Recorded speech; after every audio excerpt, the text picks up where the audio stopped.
Nuestras dos patrullas se dirigían hacia el río Yalu cuando vimos a los MiG que venían directos hacia nosotros. De reojo vi a un MiG que se acercaba por debajo de mi compañero. Le grité que mirase a la izquierda. Cuando lo hizo, el ruso quedó delante mío y le disparé una ráfaga. El MiG viró y eso me permitió ponerme tras él. Me acerqué a unos 150 metros y volví a dispararle.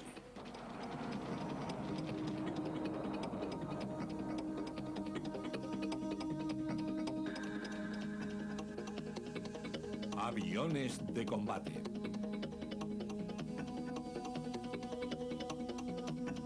Guerra aérea sobre Corea.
La Guerra de Corea estableció la línea divisoria entre dos tipos de conflictos. En solo 3 años, los reactores habían reemplazado en gran parte a los aviones con motores de émbolos de la Segunda Guerra Mundial. Las consideraciones geopolíticas dominaban los combates y existía la amenaza real de que aquel conflicto localizado creciese hasta engullir a todo el planeta en una guerra nuclear total. Tras la Segunda Guerra Mundial, las Naciones Unidas establecieron una frontera artificial, el paralelo 38, que separaba Corea del Norte y del Sur. Durante algunos meses de 1950 ocurrieron incidentes fronterizos intermitentes en esta demarcación.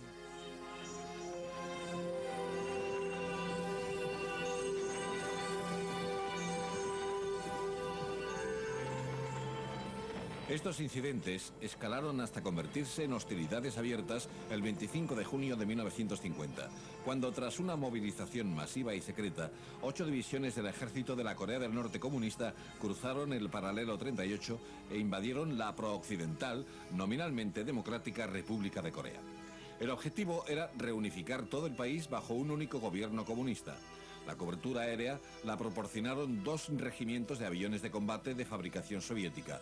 La resistencia de las Fuerzas Armadas del Sur fue rápidamente aplastada.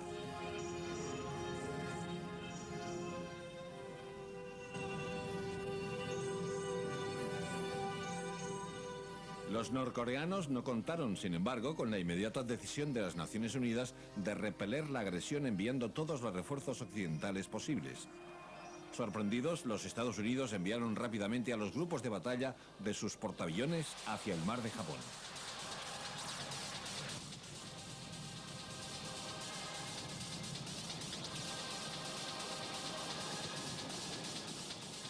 A medida que las fuerzas norcoreanas avanzaban hacia el sur, la necesidad más urgente era la evacuación de sus ciudadanos y a los miembros del gobierno de Corea del Sur por vía aérea desde la capital, Seúl.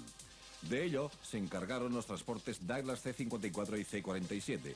La cobertura aérea estuvo a cargo del único caza de largo alcance disponible inmediatamente en la zona, los F-82 Twin Mustang, más tarde complementados con los reactores Shooting Star, ambos tipos con bases en Japón.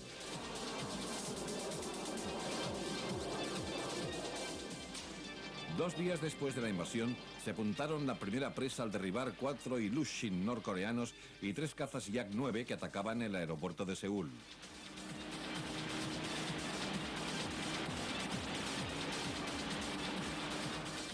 Los comunistas avanzaron rápidamente hacia el sur, capturando Seúl y su base aérea de Gimpo el 28 de junio. La US Air Force se dio cuenta de que la necesidad más inmediata era el apoyo a las tropas desde el aire, por lo que rápidamente envió 3 alas de cazabombarderos F-51 Mustang al campo de batalla.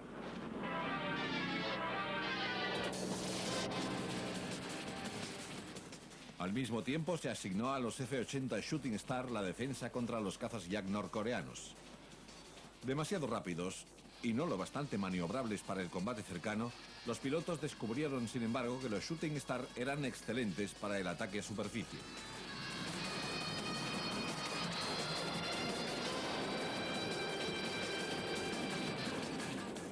Con el compromiso de apoyar la defensa de Corea del Sur, la ONU reunió a toda prisa fuerzas terrestres para frenar el avance comunista. 16 naciones enviaron a sus soldados y 6 de ellas enviaron pilotos y aviones.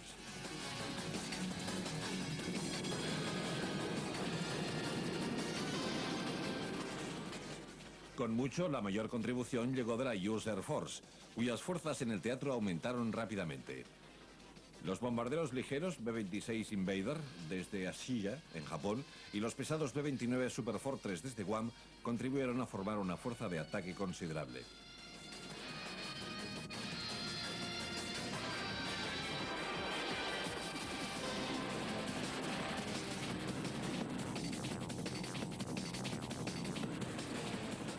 El poder aeronaval también se expandió de forma similar, con aviones norteamericanos, británicos y australianos desplegados en la zona. Cada portaaviones de los Estados Unidos transportaba unos 80 aviones de 9 tipos. 3 de estos formaban la fuerza de combate principal, mientras que los demás realizaban misiones especiales como la caza nocturna o el reconocimiento fotográfico.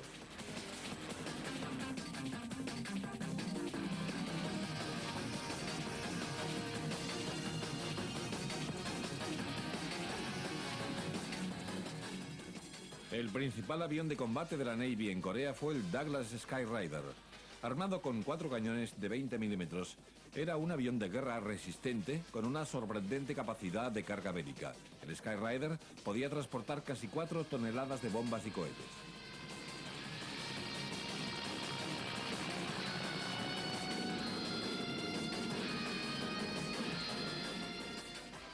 El caza principal fue el Grumman Panther, un reactor de alas rectas y armado con cañones que daba cobertura aérea a los aviones de ataque de los portaaviones. Los ataques más precisos los realizaba el veterano Vaughn Corsair, que tuvo un rendimiento sobresaliente durante la guerra tanto con la US Navy como con la Marine Corps, como avión de ataque a superficie y de apoyo a las tropas.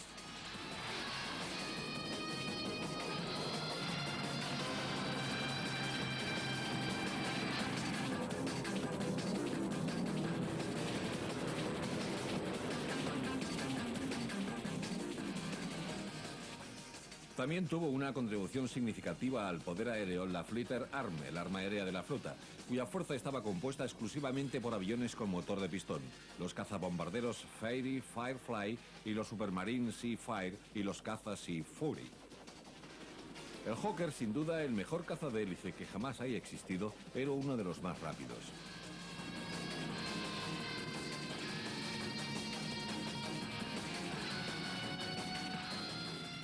Los primeros ataques de este portaaviones se realizaron a primeros de julio contra bases aéreas norcoreanas. En agosto, la guerra se tranquilizó repentinamente cuando los bombarderos B-26 y B-29 de la US Air Force se encargaron de esta misión, atacando todas las bases aéreas enemigas conocidas en el norte. En octubre, 110 aviones, la mayor parte de la Fuerza Aérea de Corea del Norte, habían sido destruidos en tierra.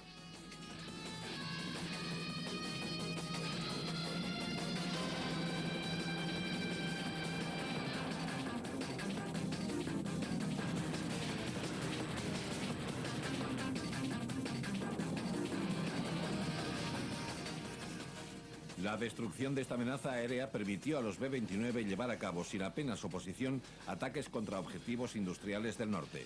Pero se trataba de una victoria relativa, pues la situación de la ONU en la guerra terrestre empeoraba constantemente.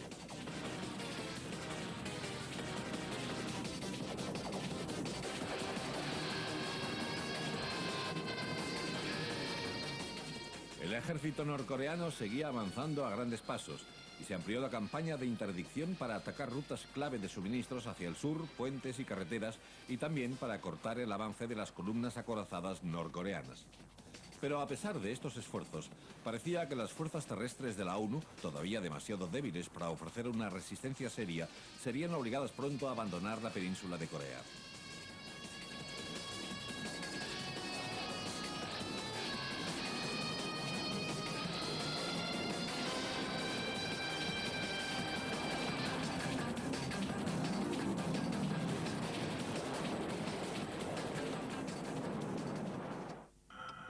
En septiembre, el ejército de Corea del Norte había capturado todo el sur, excepto una pequeña zona en el extremo sudeste, conocida como el perímetro de Pusan, en constante amenaza de ser capturada. Sin bases aéreas utilizables en Corea del Sur, casi todas las operaciones aéreas de la ONU en esta época tuvieron que llevarse a cabo desde los portaaviones de la US Navy o desde Japón. Las fuerzas de la ONU necesitaban una jugada estratégica espectacular si querían salvar Corea. El 15 de septiembre, el comandante de todas las fuerzas de la ONU en Corea, el general Douglas MacArthur, lanzó un potente ataque anfibio, la operación Chromite, sobre Incheon. El desembarco de la primera división de marines, el mayor asalto anfibio desde el día D, fue una obra maestra estratégica de ejecución brillante.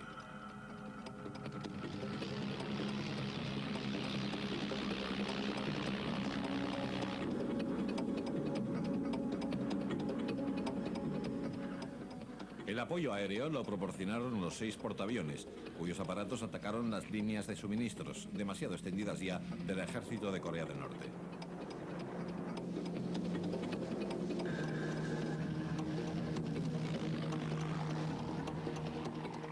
La apuesta de MacArthur salió bien. El desembarco fue coordinado con una ofensiva terrestre desde el perímetro de Pusan.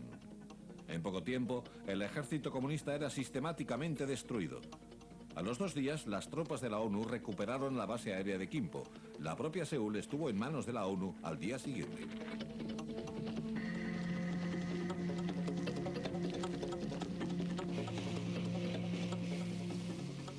El ejército norcoreano se enfrentaba a una aplastante derrota y emprendió una amarga acción de retirada hasta el paralelo 38.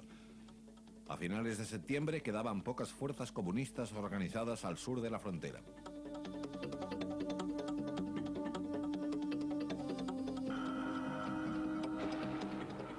La superioridad aérea de la ONU había resultado decisiva para contener hasta entonces al ejército norcoreano, y este dominio de los cielos sería clave durante toda la guerra. La ONU intentó consolidar su posición y sus fuerzas se adentraron en Corea del Norte. La aviación táctica hostilizó sin piedad a las columnas norcoreanas en retirada.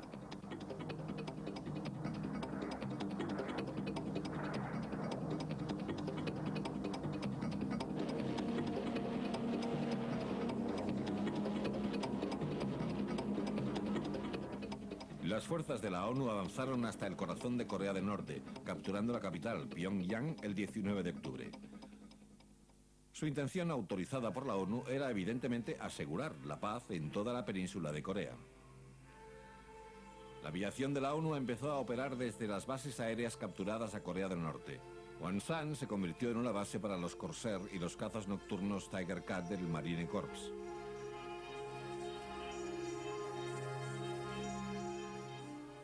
A fines de octubre, el grueso de las fuerzas de la ONU había llegado al río Yalu, el accidente natural del terreno que marcaba la frontera entre Corea del Norte y China. Cuando la USAF empezó a desplegar sus fuerzas en el teatro, pareció que las tropas de la ONU volverían a casa por Navidad. La guerra de Corea habría terminado tras solo 3 meses de combate, junto al retorno a la mesa de negociaciones, si la China comunista no hubiera amenazado con la intervención armada en apoyo de Corea del Norte.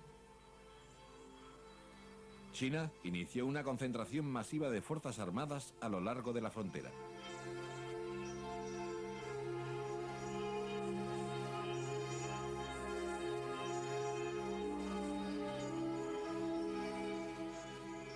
Fue entonces cuando el general MacArthur dejó clara su intención de una ocupación militar total de toda Corea del Norte, desafiando a la ONU, cuyo objetivo era la restauración de la división de ambos estados en el paralelo 38. Parecía que la prolongación de la guerra y el conflicto con China serían inevitables.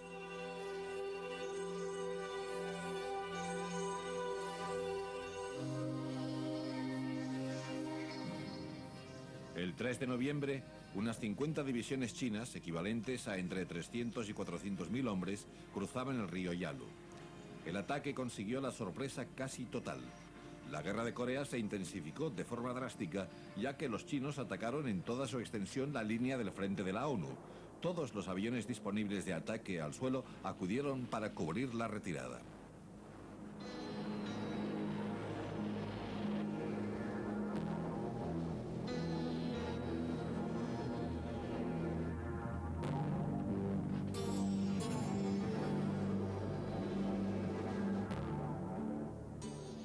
el helado pantano de Chosin, la atrapada Primera División de Marines fue reabastecida desde el aire durante los pocos días en que los transportes pudieron volar.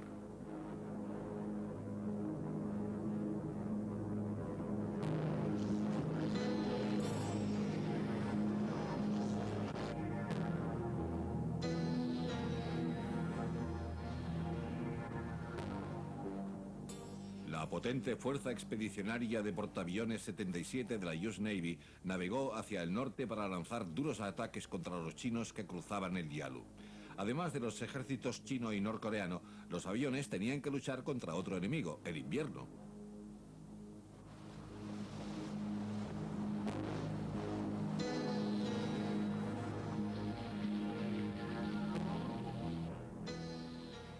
Entre el 9 y el 21 de noviembre, los aviones de ataque de la US Navy realizaron más de 600 salidas contra los puentes del Yalu.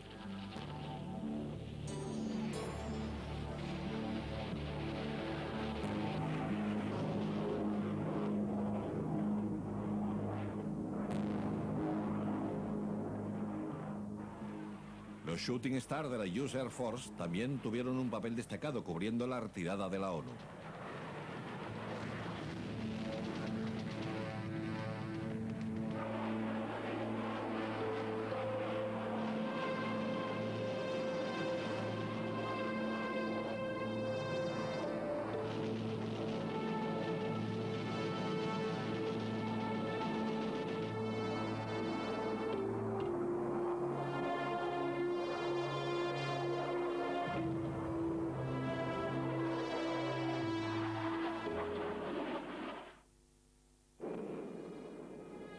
La intervención de China alteró drásticamente la balanza del poder aéreo con la aparición del más reciente caza reacción soviético con alas en flecha, el MiG-15. El primer combate entre reactores de la historia tuvo lugar el 8 de noviembre, cuando el teniente de la USAF, Russell Brown, abatió a un MiG-15 chino sobre el río Yalu con su F-80.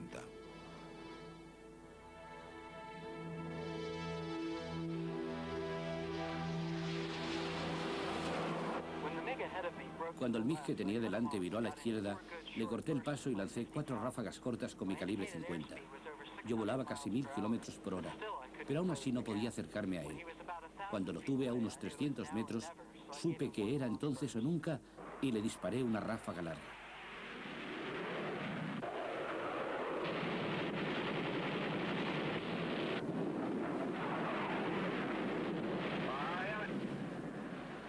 Al día siguiente, el teniente William Thomas Eyman, que pilotaba un caza Panther del portaaviones Valley Forge, derribó a un MiG chino a poca altura. La US Navy estrenaba así su marcador de MiG derribados.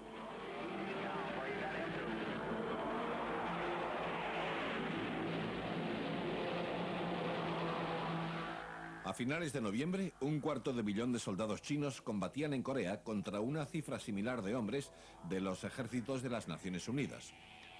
Los chinos avanzaron hacia el sur, logrando la sorpresa táctica y estratégica total.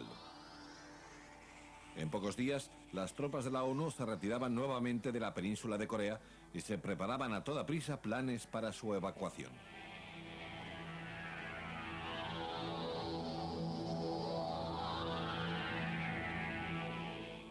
A finales del año, la ofensiva china se interrumpió y a fines de enero de 1951 se había estabilizado una nueva línea del frente justo al sur del paralelo 38.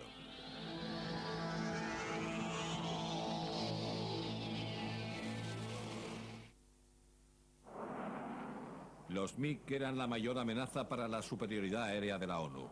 Volando desde bases inmunes a cualquier ataque aéreo, su rendimiento transónico era muy superior al de todos los aviones de las fuerzas de la ONU, lo que obligó a la US Air Force a replantearse sus prioridades tácticas en Corea.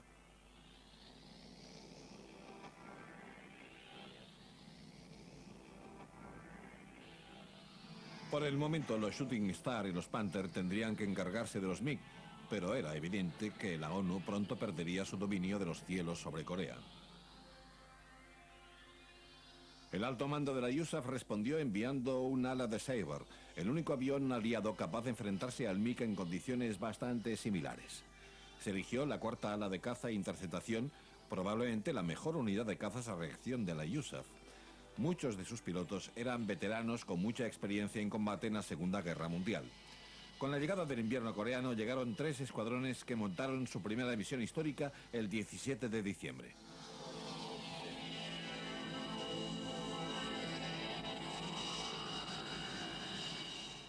Cuatro Saibers se dirigieron al norte hacia el río Yalu. Desde una de las diversas bases de Manchuria, los MiG despegaron en alerta para salirles al paso. Dirigía la misión de la ONU el teniente coronel Bruce Hinton. Cuando nos acercábamos a la zona asignada, redujimos la velocidad aproximadamente a los F-80 con la esperanza de hacer salir a los MiG. No sabíamos si saldrían a luchar. De repente uno de los pilotos dio la alarma. ¡Ahí están! Vi un grupo de 4 cazas que volaban a gran velocidad y se cruzaban en nuestro camino a unos 1500 metros delante de nosotros. Elegí al MiG más cercano. Me acerqué hasta unos 400 metros y le disparé una ráfaga corta. Saltaron algunas piezas y la cola empezó a soltar humo. Estaba tan cerca que parecía que lo tuviera a 2 metros. El MiG era como un hermoso coche deportivo. Los remaches, la estructura, todo parecía de primera clase. A pesar de mis disparos, seguía volando, aunque perdía altura muy rápidamente. Yo pensaba, ¿por qué no explosiona? En un intento de acabar con él, le disparé una ráfaga muy larga. Entonces cayó en picado, envuelto en llamas hasta el suelo.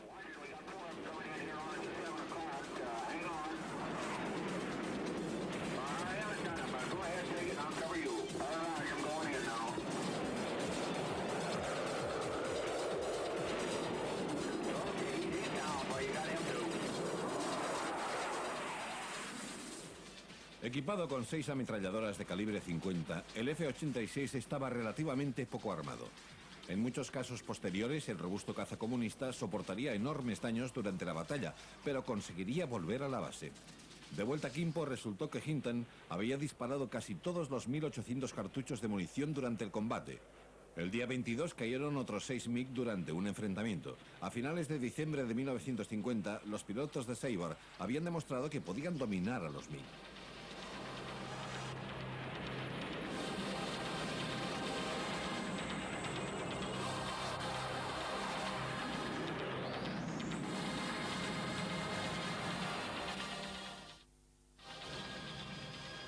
Sobre la misma época que el Sabre llegó a Corea, le acompañó otro nuevo modelo, el cazabombardero F-84 Thunderjet.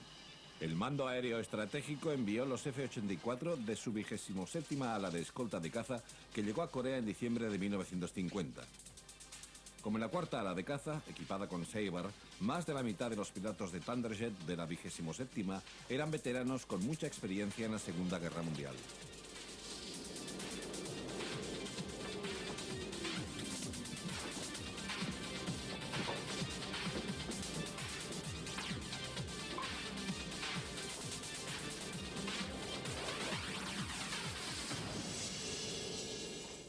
Las misiones de los F-84 eran destruir el poder aéreo enemigo, dar apoyo a las fuerzas terrestres de la ONU y atacar las rutas de suministros comunistas.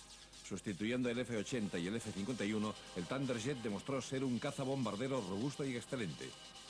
Con frecuencia, los pilotos lograban regresar a sus campos de aviación a pesar de los daños de la batalla. Y, sorprendentemente, los Thunderjet se anotaron las primeras presas de la ONU en 1951 al derribar 5 MiG a finales de enero.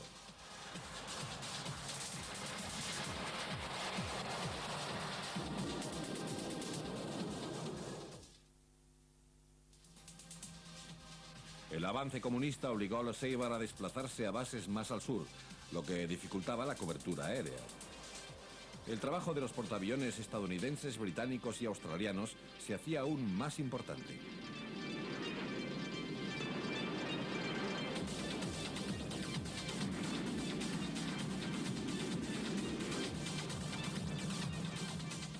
La mayor contribución provino de la Fuerza Expedicionaria 77 de la US Navy, que contaba con 4 portaaviones estacionados alrededor de la península de Corea, cubriendo tanto el este como el oeste. De forma periódica, 2 portaaviones se alternaban para reabastecerse o ir a puerto Japón. Los portaaviones activos lanzaban ataques aéreos diurnos con 100 salidas por día y buque.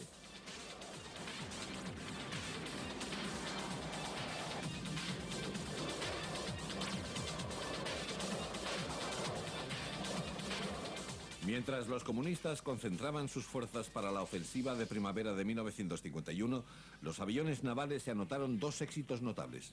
En abril, los Corsairs del Marine Corps derribaron 4 Yak comunistas. En mayo, Skyrider armados con torpedos atacaron con éxito la presa de Hwachong.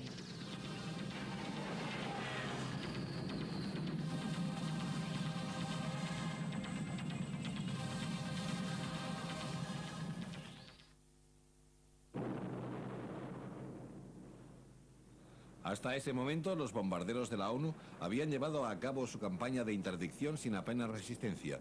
Pero esta situación cambió desde enero de 1951, cuando los MiG empezaron a ofrecer una seria oposición. El 12 de abril, una batalla aérea de enormes proporciones enfrentó a 60 MiG contra 40 B-29 y 50 Thunderjet y Sabre de escolta. 3 bombarderos cayeron y otros 5 resultaron dañados, pero los norteamericanos destruyeron 7 MiG. Los artilleros de los propios B-29 reclamaron 10 derribados y muchos más dañados, cifras evidentemente exageradas. Se ordenó que los B-29 no volviesen a operar en la zona.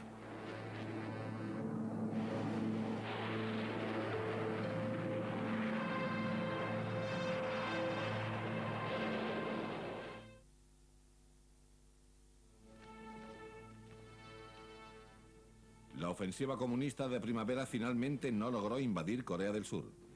Sin embargo, conllevó una situación de tablas en tierra y obligó a Estados Unidos a abandonar su idea original de unificar el país.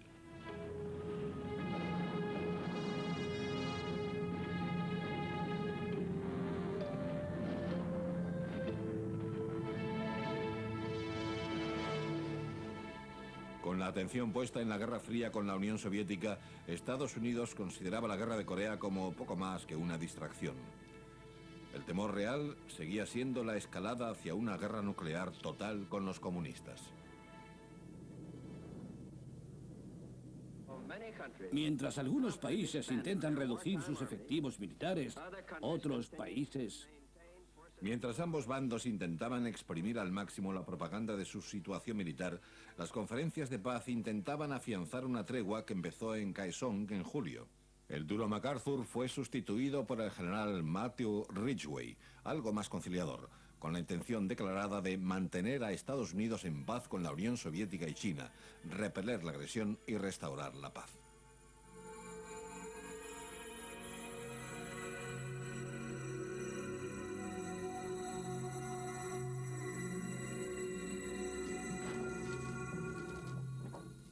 Una de las últimas operaciones planificadas antes del cambio de mando fue una ofensiva aérea masiva llamada en clave Operación Strangler, estrangulación, contra las rutas de abastecimiento comunistas que, debido a la vulnerabilidad de las líneas férreas, dependían casi exclusivamente de la red de carreteras.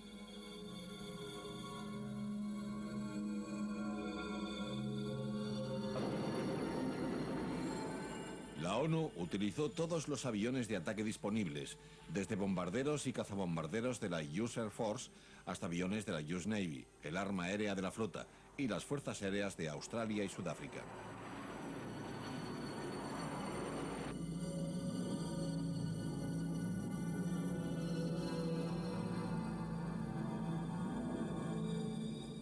Comenzó una ofensiva prolongada contra carreteras, puentes, almacenes de suministros y puertos.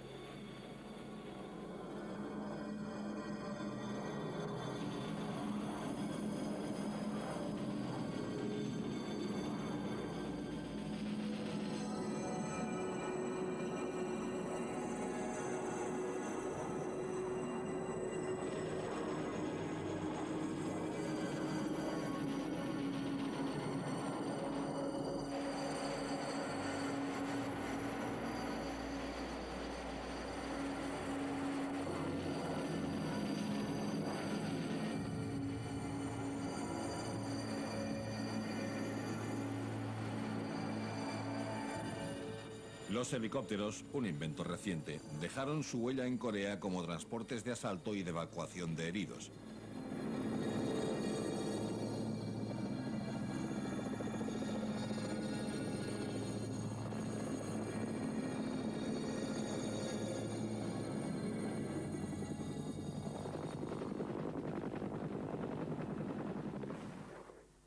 Los aviones de apoyo a las tropas del Marine Corps, junto a los bombarderos B-26 de la Air Force, tuvieron mucho que ver con el acto de la ofensiva comunista justo al sur del paralelo 38.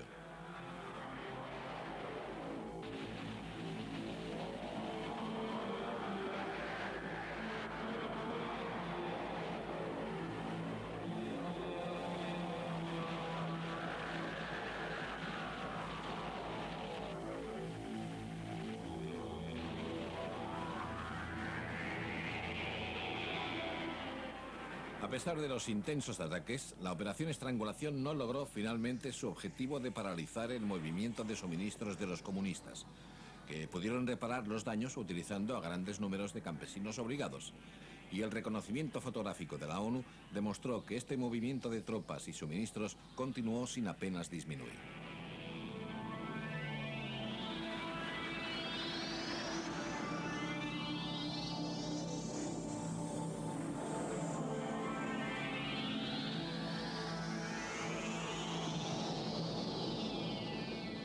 Los bombardeos sobre ciudades y puertos norcoreanos se encontraron con un intenso fuego terrestre y los ataques de los B-29 estaban muy limitados al haberse ordenado a los pilotos que no sobrevolaran el territorio vecino de China.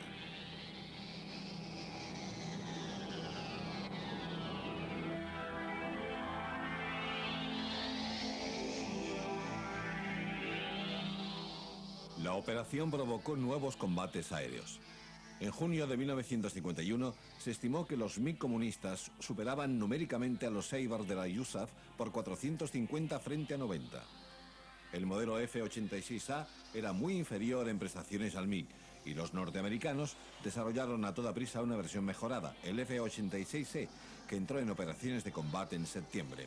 El modelo E presentaba una cola all-flying que permitía una mejor maniobrabilidad a gran velocidad.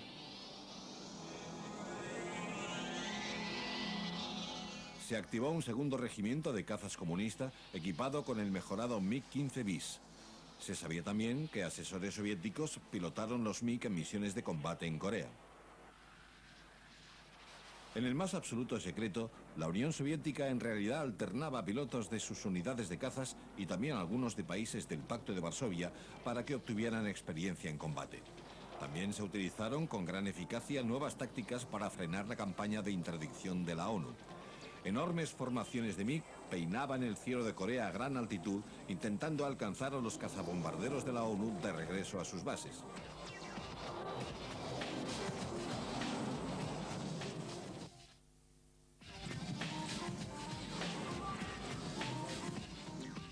Las operaciones de la US Navy desde la costa este de Corea sufrieron un breve contratiempo a mediados de septiembre, cuando un Banshee, dañado durante una salida de combate, no acertó con los cables de frenado del portaaviones US Essex y chocó contra otros aviones estacionados. Resultaron destruidos 4 aviones y murieron 8 hombres. La retirada del Essex, para ser reparado, privó a los escuadrones de ataque naval de cobertura aérea durante 3 semanas.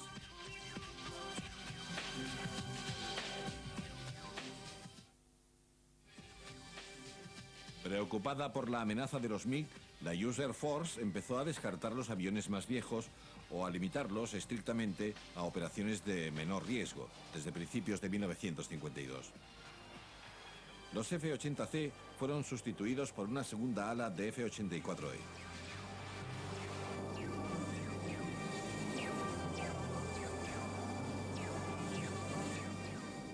Se activó una nueva ala de Sabre y pronto el número de MiG destruidos empezó a aumentar significativamente.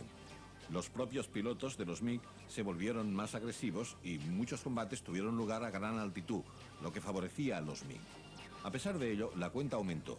39 derribados en marzo, 44 más caídos en abril.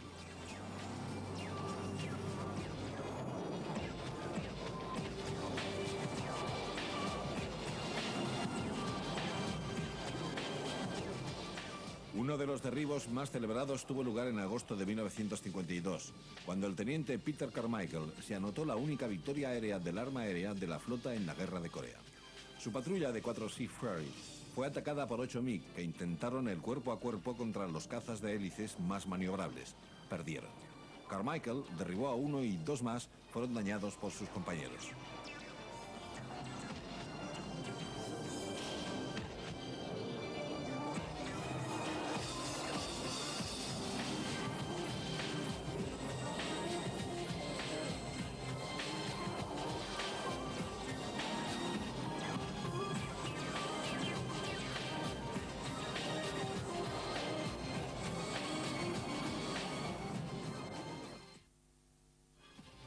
En Panmunjom, las discusiones sobre repatriación de prisioneros prolongaron la guerra. Los combates terrestres seguían siendo sangrientos y crueles. Las líneas del frente se habían mantenido estables durante 1951 y en 1952 los chinos quisieron hacer avanzar su línea del frente palmo a palmo, colina a colina, a pesar de las enormes bajas sufridas.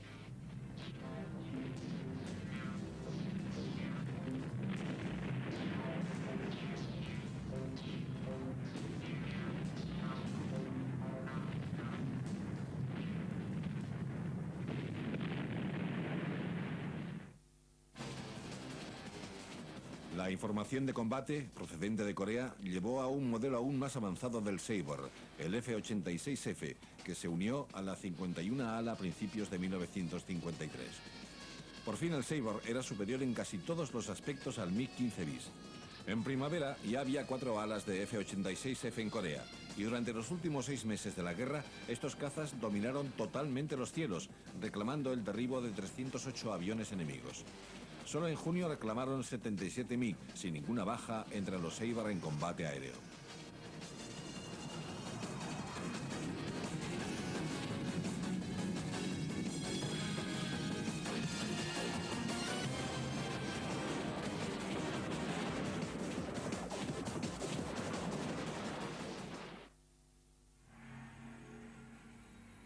La muerte del líder soviético Stalin en marzo de 1953 produjo un profundo cambio de actitud de la delegación china en las conferencias de paz. En julio, los negociadores comunistas cedieron en la cuestión de la repatriación de prisioneros. Y el 27 de julio, ambas partes acordaron un alto al fuego. La guerra había terminado.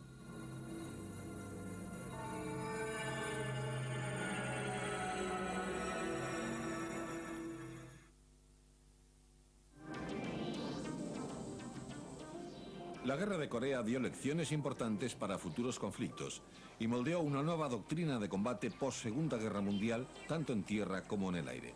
El poder aéreo de la ONU había resultado decisivo para contener a las fuerzas comunistas en tierra y destruirlas en el aire.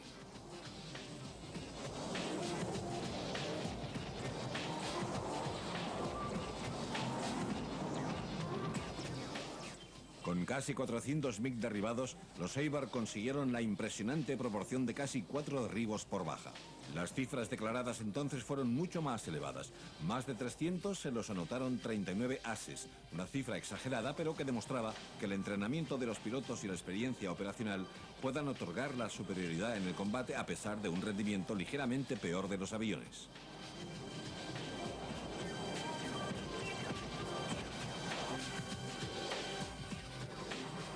A largo plazo, la guerra de Corea significó el estímulo para que la US Air Force y la VVS acelerasen el desarrollo de aviones militares. La naturaleza efímera de estos combates entre reactores únicamente demostraba de manera gráfica que la era de las ametralladoras como único armamento había terminado. Estaba a punto de amanecer la era de los misiles.